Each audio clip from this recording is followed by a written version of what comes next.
wa rafa'ahu li sauti 'alaihima. Ini adalah satu lagi masalah besar yang sebenarnya pada zaman moden ini.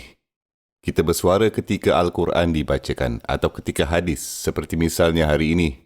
Dan itu masalah kerana kadang-kadang saya masuk ke dalam bas dan pemandu pasang radio Al-Quran dan saya memintanya mematikannya kerana sama ada anda mendengar Al-Quran atau anda boleh bercakap. Tetapi anda tidak boleh melakukan kedua-duanya sekali jika Al-Quran sedang diperdengarkan. Dan sekarang pula sangat biasa mereka memasangnya di restoran. Anda pergi, pemilik restoran ni beragama lah. Oleh itu mereka pasangkan audio bacaan Al-Quran semasa orang sedang makan dan berbual. Ia sangat suka dipercayai. Seperti orang yang terdahulu, mereka tak akan pernah melakukan perkara-perkara seperti itu. Mereka tak akan buat macam itu, jadikan seperti bacaan Al-Quran ini sebagai muzik latar atau macam tu.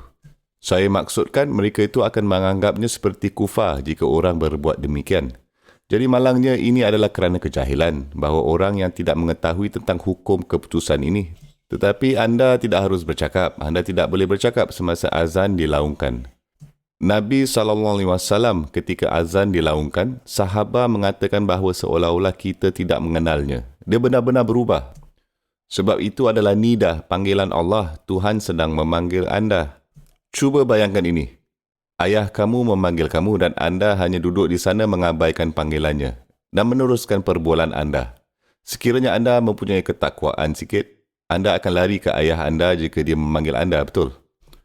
Dan itulah sebabnya Allah Subhanahu Wa Taala mengatakan, "Fas'au ila zikrillahi wa zarul bai'.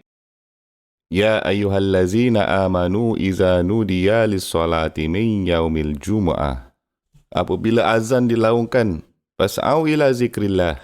Maksudnya itu sa'i. Sa'i adalah pergi dengan cepat. Sa'ah, untuk pergi dengan pantas, pergi dengan cepat ke zikir Allah dan tinggalkan apa saja yang sedang anda buat. Dalam kes ni banyak yang dilarang. Setelah Jumaah bermula, anda dilarang membuat transaksi bisnes. Jadi itulah salah satu perkara yang dilupakan orang. Imam Malik radhiyallahu anhu berkata bahawa hormah beliau sallallahu alaihi wasallam semasa hidupnya adalah sama seperti sekarang setelah dia meninggalkan alam ini yang kita ada sekarang. Setelah Nabi sallallahu alaihi wasallam beralih ke barzah, miliknya hormahnya adalah sama. Oleh itu Imam Malik jika dia sedang membacakan hadis, tidak ada yang dapat bercakap semasa dia membacakan hadis itu. Jadi jika seseorang memetik hadis, anda harus berhenti. Sekarang kami makan malam dan orang sedang mengunyah makanan di mulut mereka dan sambil memetik hadis.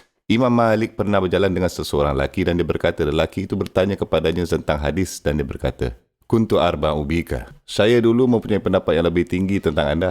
Dia berkata, saya tidak pernah menyangka anda akan bertanya tentang hadis semasa kami sedang berjalan. Inilah tahap di mana orang-orang ini berada.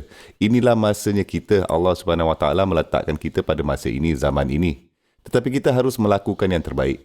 Kerana inilah sebabnya mereka terdahulu begitu tinggi. Inilah sebabnya mengapa mereka dapat mencipta tamadun yang mereka ciptakan. Kerana mereka adalah jenis-jenis orang itu. Mereka adalah orang yang sangat serius. Subhanallah.